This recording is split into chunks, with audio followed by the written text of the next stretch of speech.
Good evening. My name is Todd Baltz, I'm Father Stephen Elser. and welcome to November's episode of Unity News.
Good evening. Producer Todd here, filling in for host Danny Allison again.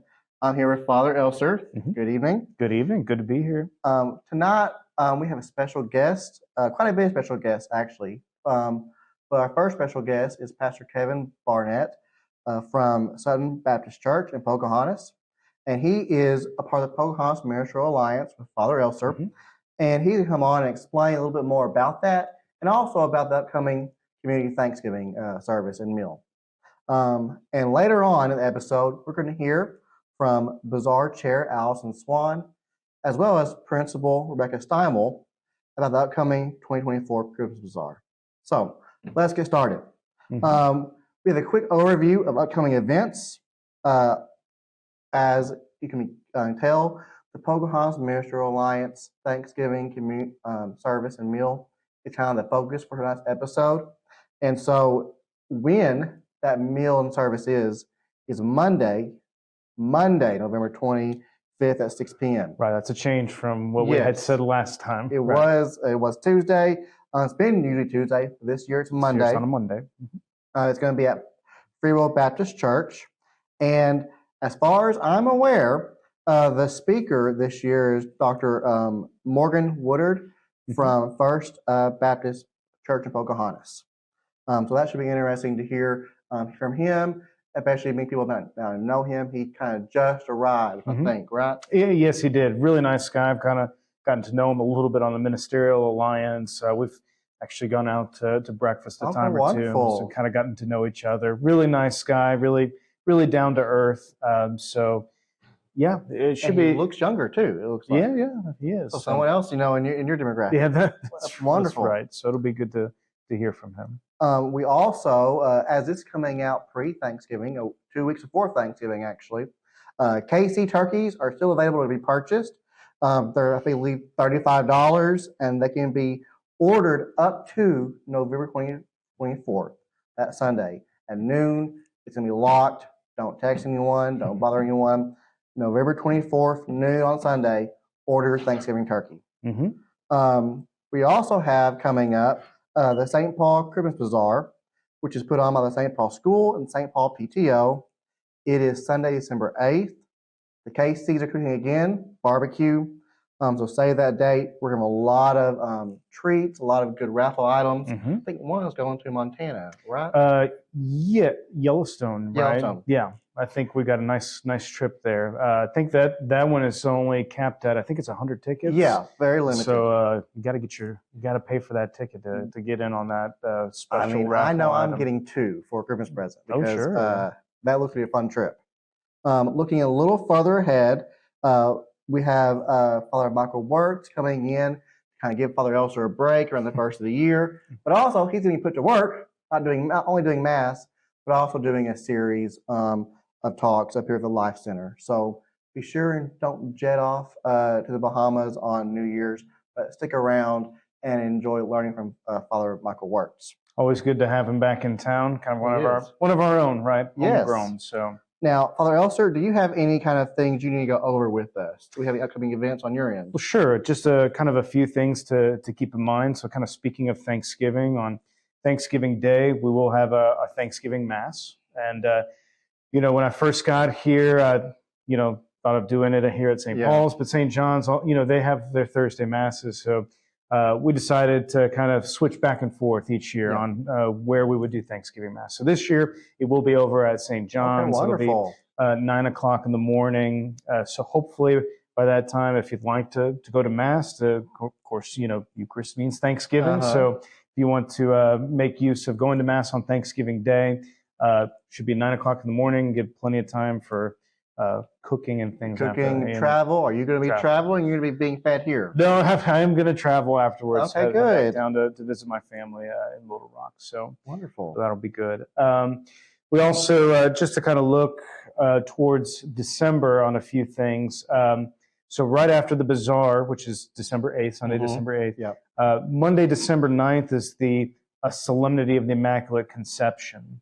And normally, that is a holy day of obligation. I say normally because our longtime rule in the U.S. Catholic Church has been if holy day falls on a Monday or a Saturday, then the obligation is lifted. Okay. However, the bishops recently asked the Vatican about this. This was back in September, and they received a response saying that really, even if a holy day falls on a Monday or a Saturday, the obligation shouldn't be lifted. Right. So it was just a U.S. thing. That was just a U.S. thing. And the rest, I'll be honest, the rest of the world was kind of like, why is the United States doing that? So we're kind of getting... we have Bazaar on Sunday. Right. We got a lot going on. But so anyway, we will have a Mass schedule on December 9th to fulfill that holy day of obligation. So this decision, I said the Vatican came back in September.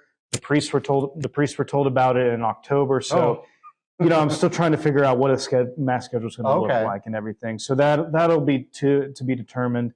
But just so you know that's kind of coming up. So stay tuned to your parish app. I assume an alert will go out closer to time. Yes, I'll send a message on the parish app. That's kind of how I put all that together. Yeah. Okay. So I'll put a message out, on the app, email, text, Facebook. Put it on our website, do the blast thing so that we get the schedule out there. And then finally, just something to kind of keep in mind. Well, two things, I should say. So on December 18th, St. John's over at Engelberg is having a little Christmas concert. I say little. It was actually a pretty big ordeal last year. It was a little last year. Last year was the first year that St. John's did that Christmas concert. It went very, very well. Didn't charge anything, but we did have a little donation box for the Growing Minds Foundation. Such a great organization. And plus many of our people are involved in that too. So very good use. So that'll be on Wednesday, December 18th. I think it's at 6 o'clock in the evening. It'll be in the evening. So, and then so that will not conflict with PRE then. The last day of PRE is on December 18th. So there's a little bit of a conflict there. You might be lifting an obligation for PRE that night. Well, I probably should, but I think, to be honest, I think that last night of PRE is Christmas parties. Okay. So if you want to party at PRE or party at the Christmas concert, okay, wonderful. Either way. There's party somewhere. That's right. There's Christmas party somewhere. Okay. And then lastly, the next day, December 19th, is our Advent Reconciliation service. So I'll have 4 other priests here, so 5 total, to be able to get in a confession before the Christmas begins, before December 24th, 25th. And of course, speaking of Christmas, we'll kind of keep our normal Mass schedule with what we've done in the past: 4 p.m., 7 p.m., 10:30 p.m., and 9 a.m. So wonderful. So hopefully I didn't talk too fast. No, good. But kind of getting excited about all the there's a lot of things coming up. You know. I mean, it's fall. Halloween just happened. Basically, after Halloween, I'm sure you can tell in the stores, they've skipped Thanksgiving, and it's all Christmas. Right. It smells very cinnamon at Walmart right now. Yeah, it does. But when we come back, we'll have Pastor Kevin Barnett with us. Welcome back. I'm here with Father Elser, and now with Pastor Kevin from Sutton. Thanks for having me. I'm glad you're able to join us today. As I mentioned earlier, Pastor Kevin is here representing the Pocahontas Ministerial Alliance. He's from Sutton Baptist Church. I have grown up attending many of the events put on by this ministry and have had the honor of helping them provide music at some of their events, both down at parks and at various churches. With it, several times throughout the year, they'll have night of worship events and kind of bring in worship teams from all the churches around who want to participate. One thing that really encouraged me to kind of keep up with this Ministerial Alliance ministry is the late Dr. Dennis Holt was a big supporter of it, going around helping preach, either be a special speaker or a special guest worship leader, because he was always reminding us that the divisions between the churches in town are much, much less compared to what all unites us. So with that being said, Pastor Kevin, thank you for being here. Yes, sir. How are you doing today? I'm doing well. Doing well. Excellent. Can you tell us a little bit about the Pocahontas Ministerial Alliance from your perspective and its role in the community? Sure. I moved here in 2017, so my first year involvement would have been then. That happened to be the year of the last flood, and so the Ministerial Alliance actually had a pretty big role in just kind of organizing some relief efforts during that time, and helped provide after all the organizations had left, including the Red Cross and similar organizations. We facilitated helping get people back into their homes and provided some funding for that through donations that were received from the community and surrounding areas. So that was my first exposure to it. Since then, you brought light to it. We try to have a couple of services a year that are community events where we have prayer time down on the courthouse lawn, and then also a Thanksgiving community service, which is coming up here in a few weeks. So that'll be our next event as far as Ministerial Alliance coming up. Okay, wonderful. And that Thanksgiving service, for some who may not have attended it, how does that kind of work? Does a church host it, and then that pastor is kind of the MC? How does that kind of division? Yeah, it's a good question. So usually there'll be a host church selected out of a minister that is active in the Ministerial Alliance, and then there'll be a separate individual that will be asked to preach. So it's not the hosting church pastor that will be preaching there, just so we try to keep it, as much unity throughout the community as we can. So we have someone separate that will preach that evening. Music is usually provided by the host church. It's just seems easier for that to happen. But then at that service, there will be an offering where people have the opportunity to contribute to the Ministerial Alliance, and that money then goes back into the community as we might get calls for help with utility bills or people passing through that have fallen on a hard time and need help with a vehicle or a night to stay or something along that line. So all the money that's given ends up going back into helping people within our community as well. So that happens that evening. Okay. There's also other opportunities to donate to the Ministerial Alliance to help in that funding.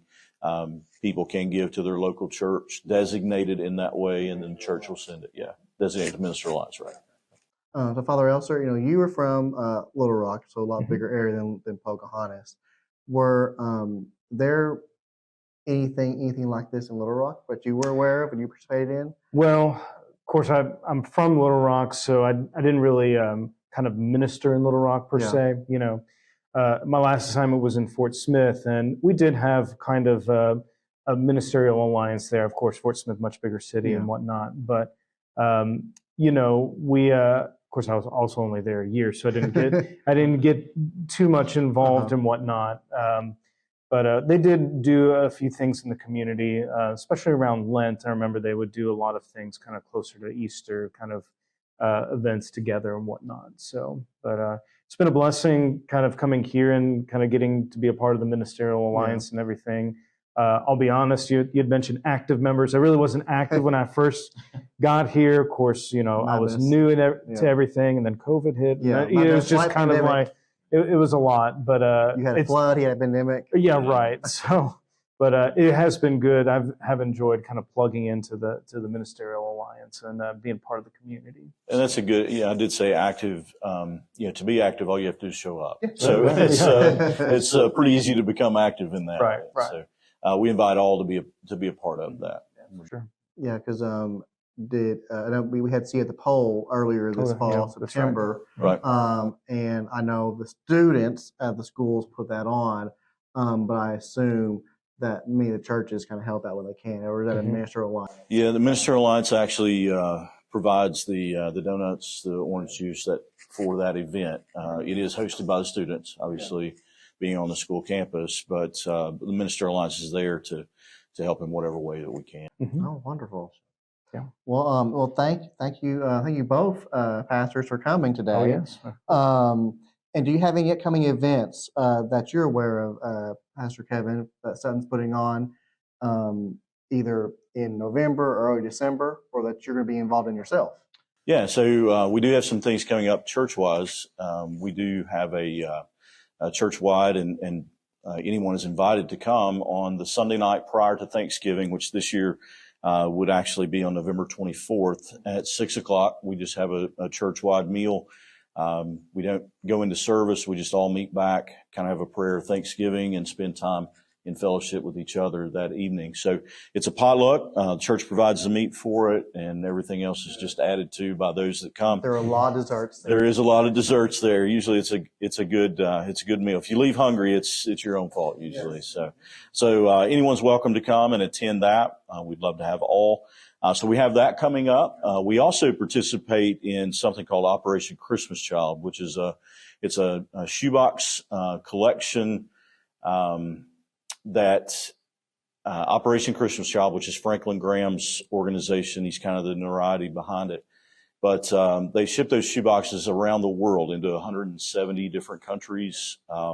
Through that ministry, there are at least 26,000, I believe it is, children in a 24-hour period that will hear the gospel. Oh, wow. And that's throughout the year. Yeah. So it's very far-reaching. The hope is that you present this shoebox with gifts to children, and then they have a study that they go through with the children they call it the greatest journey. And through that, hopefully the children go back into the home and they begin to share what they've learned as well. So it's a good opportunity to minister around the world. Those shoeboxes can be filled. There's information online. If you go to Operation Christmas Child, search it, you're going to find all the information about it. But there's National Collection Week coming up, and our church is actually the collection center for Randolph County.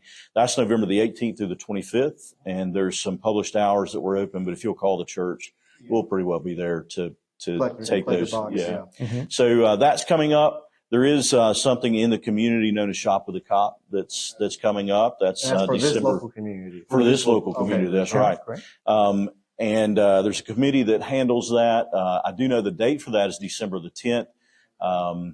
Probably the best way to get information about it would be to contact the Randolph County Sheriff's Office and find out information there. But they'll begin that night, at our church with the children that are signed up for that program, and then they'll all get to ride in police vehicles, awesome. Or some state police gets involved, the firemen get involved. So it's a big response from all the first responder organizations. So if you hear lots of sirens at night, it might not actually be an emergency. It might be kids hitting the buttons. Absolutely. Yeah. I remember one of the first years that we had it there at the church, and there was all the cop cars there, and everyone thought something terrible had happened. Sure. And so then they ended up at Walmart, and everybody thought something was happening at Walmart after that. But that's coming up December 10th. December 15th, as a church, we have our choir will be presenting a Christmas cantata that Sunday morning in both services, both 8 o'clock and 10:30, and everyone's welcome to come be a part of that. That evening, then, our children will present their Christmas program at 6 o'clock. So we have those things coming up. So several things happening, but it seems like this year there's not a lack of things to do. That's right. But hopefully we keep the emphasis on the right things. Exactly. That's right. For sure. Well, again, thank y'all both for coming on today. Coming up, we have Claire Garut sitting down with Bazaar Chair Allison Swann and St. Paul School Principal Rebecca Steimel to discuss 2024 Christmas Bazaar. See you next month on Unity News. Hi, I'm Claire with Unity News, and tonight we have our Bazaar chairperson, Miss Allison Swann, and the principal of our awesome St. Paul School, Miss Rebecca Steimel. So good afternoon, ladies. Hello. Hi. Good to be here. Thank you. So tonight we're going to talk a little bit about the Bazaar. This is one of our largest fundraisers. Yes. for the school. And we usually, a few years ago, we decided that we were going to have goals to what we were going to try and put our money towards, whatever money was raised. The first year were doors. Yes. Last year, tables. Well, we did tables last year. Tables? Yes. And then the year in between that, we did our intercom system. So we got all of the classrooms got new phones and intercom system for the school, and that's been working fabulously. So great. Yeah. And then, so this year, what is our fund the need item this year? So this year we are really wanting to paint the way for our savers. So we are wanting to paint our school, the interior of the school.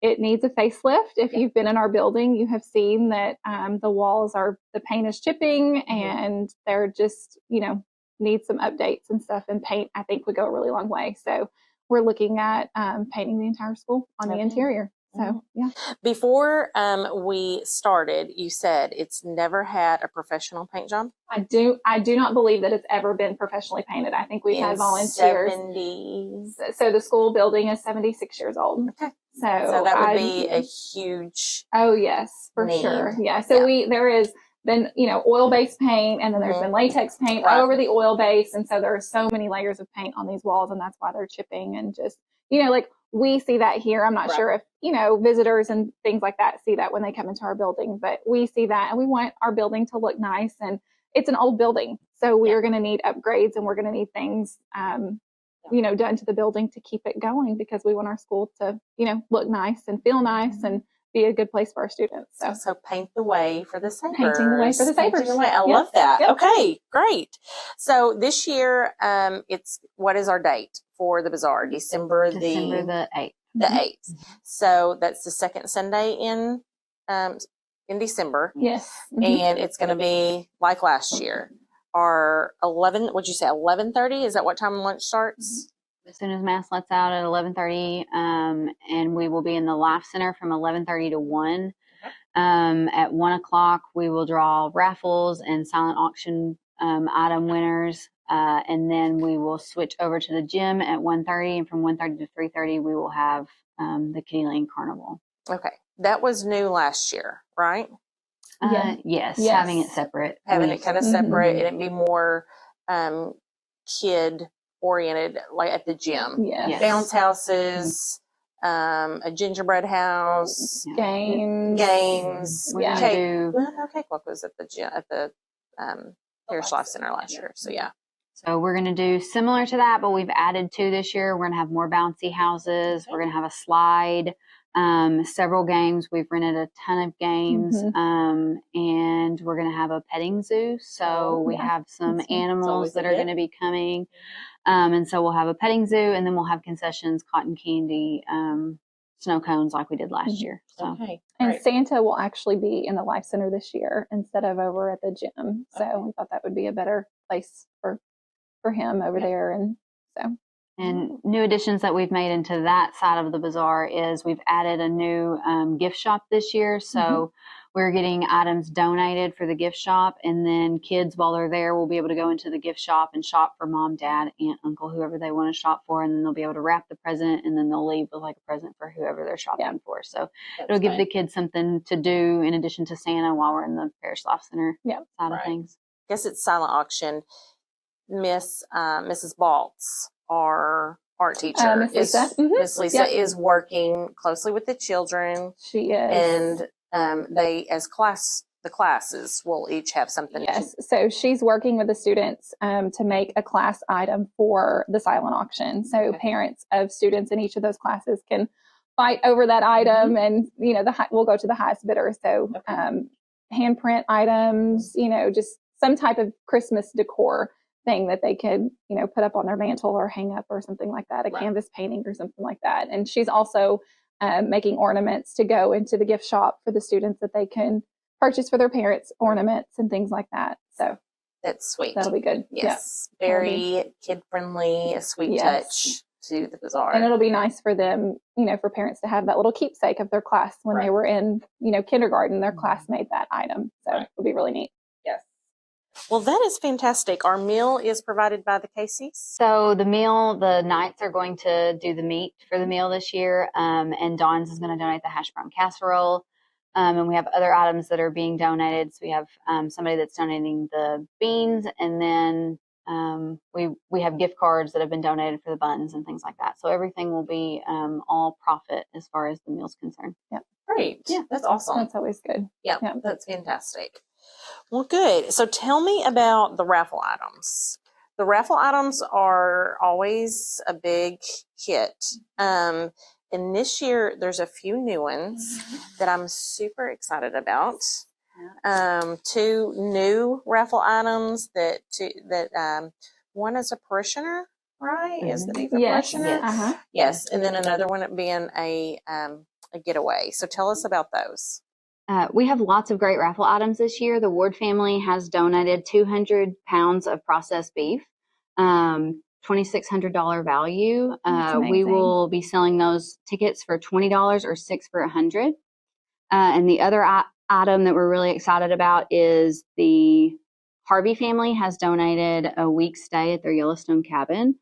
We're only going to sell 100 tickets, and they're going to be $50 each. So make sure you get your tickets quick whenever they come out. Yes. I will add that we are going to be outside of masses the weekend before the bazaar, and we're going to sell raffle tickets. So make sure you get on while we're there. Yes. Yeah. And also, too, they can be bought at the bazaar as well. Yes. So you can go and see the ladies near the silent auction items, and they can help you get online and get your tickets. You don't have to get online and get your tickets. You can call the school. You can call one of the, chair members if you want to do that, if you don't want to get online and use, because I know some people don't like technology. I understand it's not always our friend. So doing it at the bazaar, calling the school, stopping by, anything like that, we can put you down for a raffle And ticket. those names will be drawn at 1:30?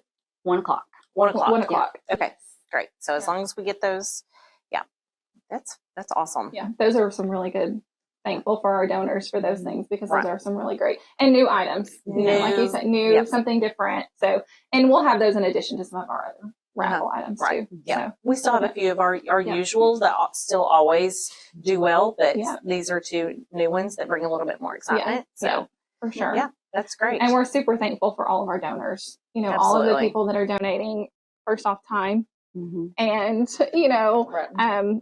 donating money and being sponsors and donating items. And, our community is just so generous and gracious to our school. And that's what keeps us going. Right. Well, ladies, thank you so much for joining tonight and Thank you for going over having the us. bazaar. And I am anxious to see how well we do. It's exciting. It is. It's very exciting. So always good things come, and it's always a fun time too. So everyone, come by, make plans to come by that weekend and eat food and let your kids play. And I do have a quick question. Like if there are, maybe church members or someone that maybe they're not going to be there at the bazaar that night, but they hear that we're painting the way for the Sabres. Is there a way that they could donate to our school, just to kind of help give that school a facelift? I mean, some of these people or some of these members, church members, community members may have gone to school here. They know what it's like. yes, for So sure. if they wanted to help out in other ways other than just the bazaar. They could. Yeah, they absolutely. We have people that call and just want to, randomly donate, for various reasons for, any of our needs and things like that. So calling the school and, sending a check in the mail, anything like that. So we love to, to have those, and we appreciate those donors and things like that. So Well, help us paint the way for the Sabres. Thank you and good night.